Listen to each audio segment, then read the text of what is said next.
Sin pelos en la lengua. La política a calzón quitado.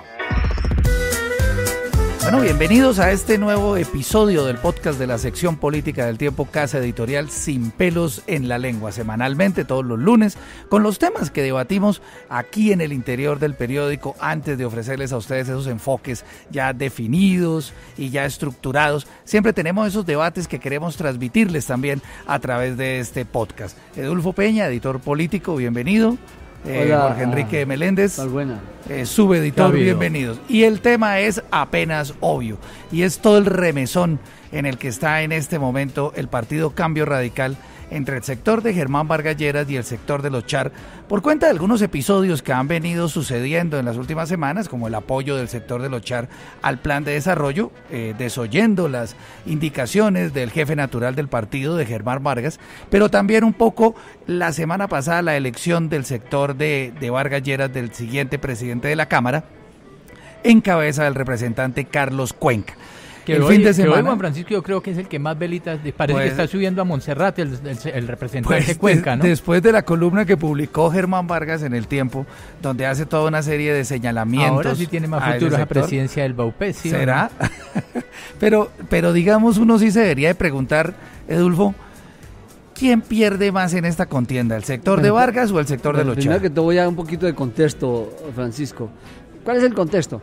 Se sabe de hace mucho tiempo que los sectores de Germán Vargas y los Char de Barranquilla venían peleándose, venían mostrándose los dientes. Sí, en Cambio Radical siempre ha habido esa hay que explicarle a las audiencias que es que los Char, que tienen los votos y la plata y el Junior y el cuento Caribe y las emociones, desde hace rato venían desafiando a Germán Vargas a ver quién tenía más poder.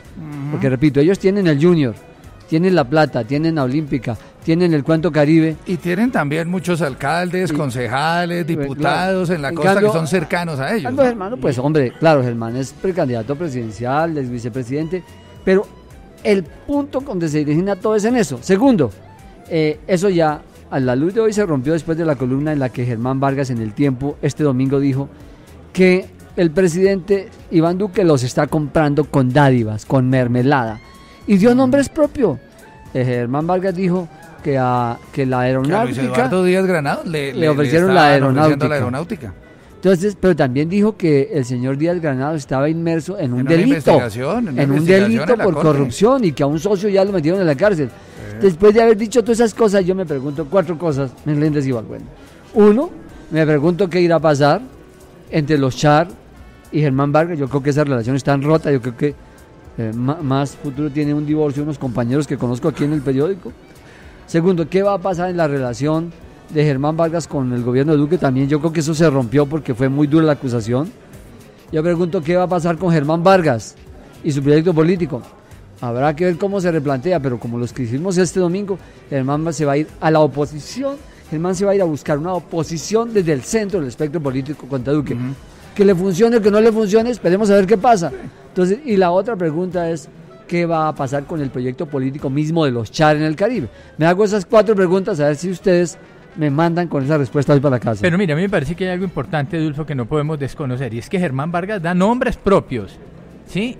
Y hace unos señalamientos con nombre propio. Y de congresistas que son cercanos a los Char, como Luis Eduardo Díaz Granados, que fue concejal de Barranquilla elegido con los votos de los Char, ¿sí? Y que fue el que prácticamente salvó el plan de desarrollo llegando a votar siguiendo las directrices de la familia. Lo acusa a Díaz Granados de ser parte del cartel del quirófano.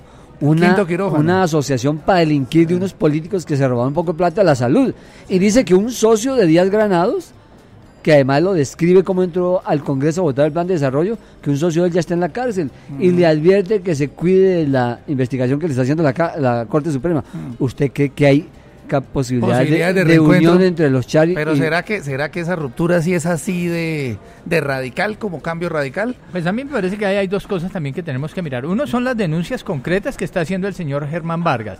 Denuncias concretas que no debieron caer nada bien en la Casa de Nariño, pues porque en la Casa de Nariño sí algo de lo que se han ufanado es que no están dando mermelada. Ni puestos, ni nada. Ni nada. Y aquí el señor Germán Vargas viene y con nombre propio y menciona personas concretas y cargos concretos y ya deja eso ahí como en tela de juicio, ¿no? Uno de los argumentos que dijo Germán no llegó al punto como él quería, porque, por ejemplo, habla Germán Vargas de la designación de Karen Abudinem, la alta consejera para las regiones que Duque la nombró desde agosto. O sea, eso no es una negociación de última hora. Yo no sé por qué Germán Vargas metió ese nombre ahí. Pero ella es cercana a la bancada costeña, no solo de Cambio Radical, sino de todos los partidos. Sí, pero no puede decírsele que es que se la dio hace 8 días por mermelada.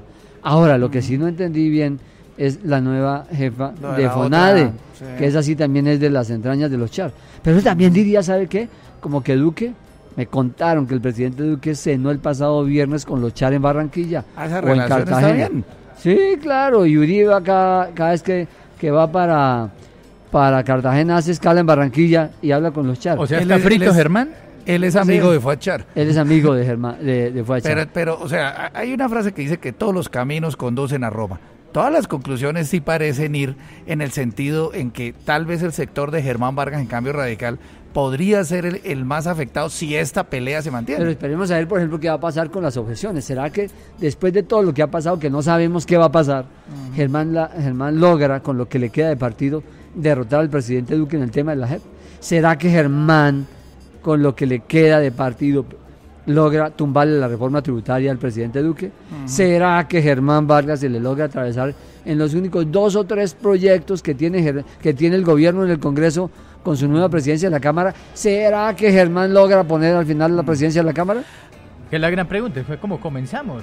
Dijimos, hoy esa presidencia de la Cámara, que la semana pasada estaba asegurada para el grupo de Germán Vargas, ya hoy está medio enredada. Ahora, el problema de que Cambio Radical incumpla esos acuerdos es que son unos acuerdos hechos para los próximos 3 años todavía, y ahí los otros partidos políticos pues también podrían entrar a incumplir y tocaría entrar a barajar nuevamente presidencias de Congreso, de Senado, de Cámara y de comisiones.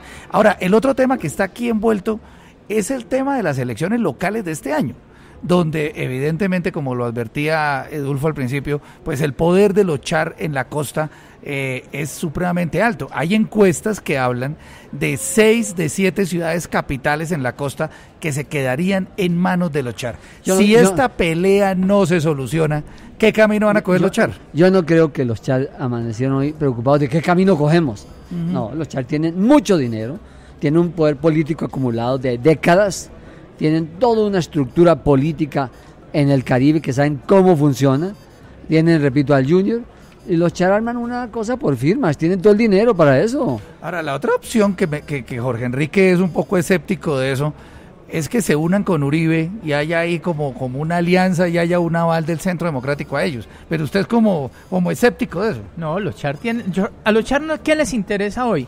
La costa, fundamentalmente tener el control de la costa caribe. Los señores 8 departamentos, alcaldías y gobernaciones y concejales y diputados de 8 departamentos. No nos llamemos engaños, con todo el respeto para estas poblaciones, pero a los Char no les está interesando y tener una alcaldía en coalición, en cota, con el uribismo, o la del Líbano con el uribismo. Ellos quieren tener es la alcaldía de Barranquilla de ellos, no compartida con Uribe ni con nadie, y la gobernación y la alcaldía. Pero yo le pregunto una cosa, a Uribe y su partido Centro Democrático también le interesa crecer en las elecciones regionales y despegar. Eso es lo que a él le interesa. A la hora de sumar. No, pero eso es lo que a Uribe le interesa, pero ¿qué le interesa a los Char? Y humillar a Vargas si puede también. Pero yo lo que creo de todas maneras es que lo más seguro es que los Char van a terminar en un diálogo así como, hagámonos pasitos, señor Germán Vargas. Yo no creo, yo creo que fue tan duro lo que dijo Germán. ¿Que eso ya se rompió? Que ya, en este momento, cuando estamos grabando este programa, están llegando a Barranquilla todos los aliados políticos de Char para tomar una decisión. Esperemos a ver qué pasa. Estamos a horas de que pronto tome una decisión, pero yo creo, no estoy de acuerdo con Jorge Enrique, no estoy de acuerdo, pienso que los Char van a decir, hasta aquí, doctor Germán Vargas, quédese con su Cambio Radical. Nosotros armamos toda la parte para las elecciones del 19 y para lo que venga. Pues ahí hay ya 2 opciones. Primero, unirse con Uribe. Y segundo, crear un movimiento que ya se está empezando a hablar en varios sectores de esa familia Char y de las personas influyentes del nombre de Voluntad Caribe, para bautizar ese movimiento con firmas. Que yo creo que a la hora que los Char salgan a recoger firmas en Barranquilla, Se tapan de firmas. Se tapan de firmas, pero ellos tienen eso, ellos tienen un buen poder en la costa caribe. Pero es que también tienen 7 senadores en Cambio Radical y no sé cuántos representantes. 7 de 16. Más no sé cuánto, y yo no sé si los van a dejar ahí como tirados. No esa es la otra, ¿no? Van a quedar ahí atrapados. Yo no sé si los podemos dejar tirados, atrapados, ¿no? Porque si Germán logra mantener el control del partido, pues los va a disciplinar. ¿Qué es disciplinar? El estatuto de los partidos dice que, por ejemplo, le puede imponer que no hablen en el Senado. No, les quita la palabra. Les puede llegar a vetar inclusive el voto en algunas cosas. Sí, claro. El voto, claro. ¿no? Y el aval para las próximas elecciones. Claro, que eso es como lo más inmediato. Digamos, en Cambio Radical se ha adoptado como un sistema que los senadores más votados en los diferentes departamentos tienen como algún poder de influencia en la entrega de los avales. Pero en este caso, si los Char se van, entonces la costa caribe queda... Sí, pero es que Germán en la costa era los Char. Sin duda, sin duda. Si los Char, Germán, será otro cuento en el Caribe. Pues bueno, veremos a ver este martes que sean las sesiones ordinarias de Senado y Cámara, pues llegarán obviamente los congresistas tanto del bloque de Germán Vargas Lleras como del bloque de los Char y se verán face to face, cara a cara, a ver cómo se va desarrollando este tema de la puja en Cambio Radical. Seguimos en este podcast, gracias Edulfo, gracias Jorge Enrique por este debate con lo que viene. No se vayan de Sin Pelos en la Lengua.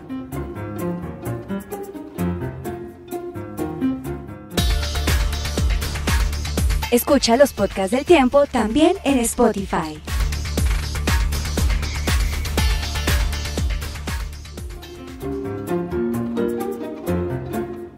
Bueno, seguimos en este podcast Sin Pelos en la Lengua de la sección política del Tiempo Casa Editorial y ahora vamos a hablar un poco de 2-3 cosas bien importantes que van a pasar esta semana. Hoy, este lunes, en la tarde, pues hay una audiencia pública sobre un tema también que hemos venido hablando mucho en la sección, en el periódico y que se ha venido hablando en el país, y son las objeciones que presentó el presidente Iván Duque a algunos aspectos de la ley estatutaria de la JEP.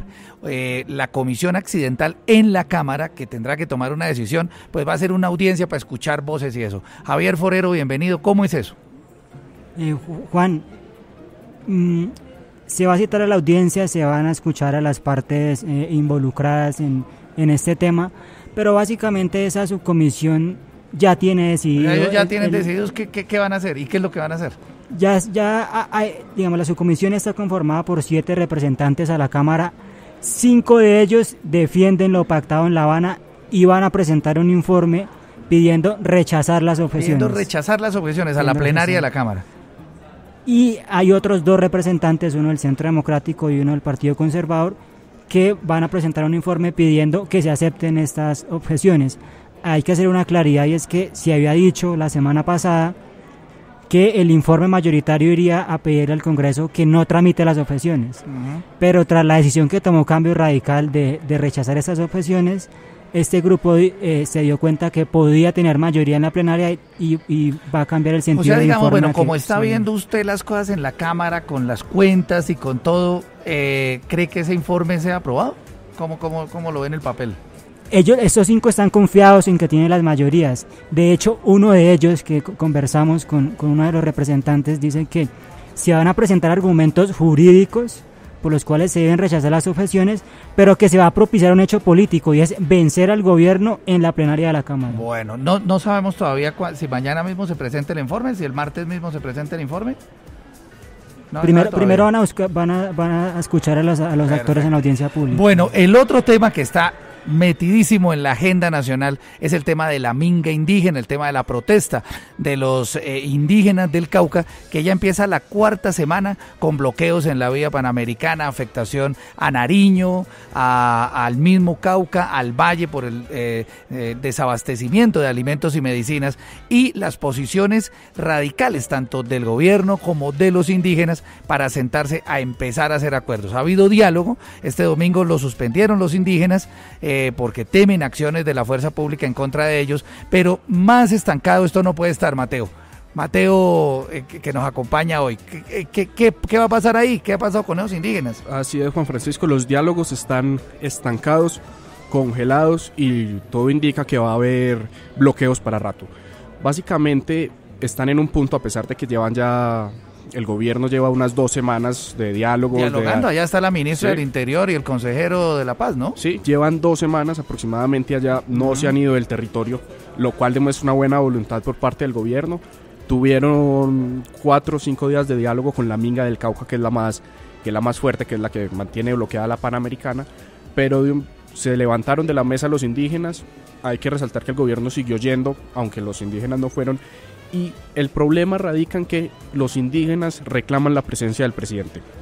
O sea, que Duque vaya hasta allá, hasta el Cauca, y se reúna con ellos. ¿Y por qué el presidente Duque no ha accedido a eso? El presidente no va porque dice que él no tolera las vías de hecho, que él va si los indígenas empiezan a desbloquear. O sea, si desbloquean la vía panamericana. Sí, pero digamos que ahí ya habría que ceder, una de las 2 partes tendría que ceder, y ahí es donde está el principal punto.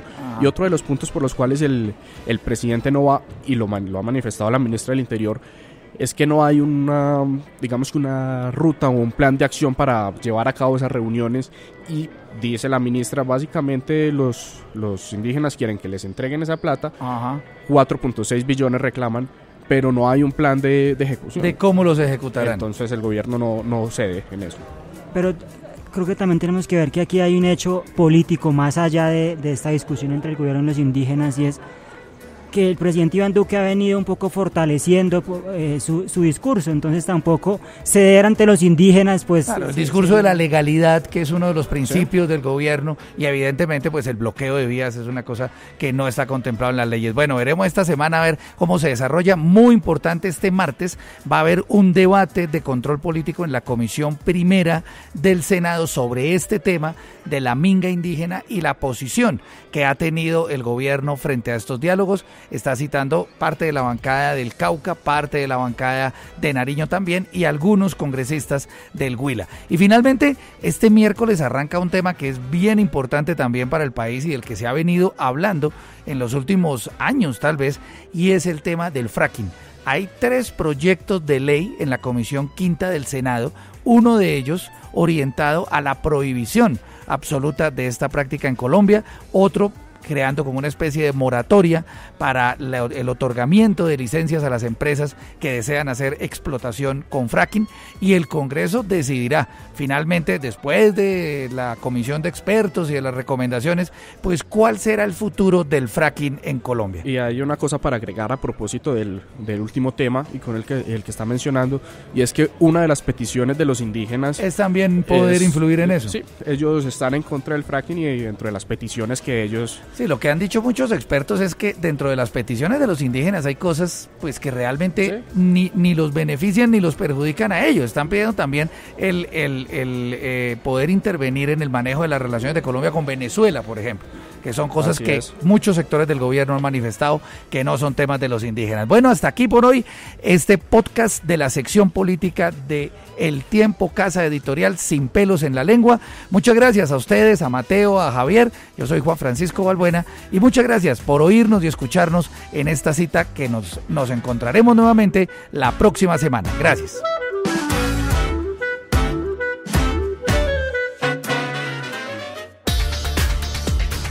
Escucha otros podcasts de El Tiempo ingresando a www.eltiempo.com/podcast.